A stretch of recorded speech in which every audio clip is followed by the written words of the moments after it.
యాకోబుకు మొత్తం ఎంతమంది కొడుకులు? ఈ 12 మంది కొడుకుల్లో ఎక్కువ శోధన అనుభవించింది ఎవరు? యోసేపు. యోసేపు అంత గొప్ప శోధన ఎందుకు ఎదుర్కొన్నాడు తెలుసా? యోసేపు పట్ల దేవునికి ఉన్న ప్రణాళికలు అంత గొప్పవి కనుక.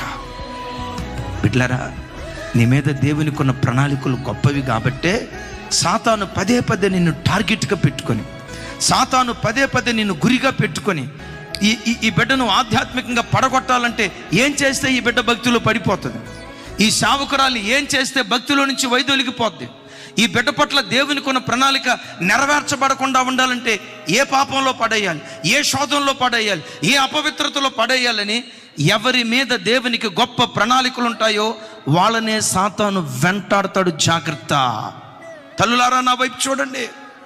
నీ ఆధ్యాత్మిక జీవితంలో నీకు ఎక్కువ శోధనలు ఎదురవుతున్నాయి అంటే అది దేనికి సంకేతమో తెలుసా? నీ పట్ల దేవునికి ఉన్న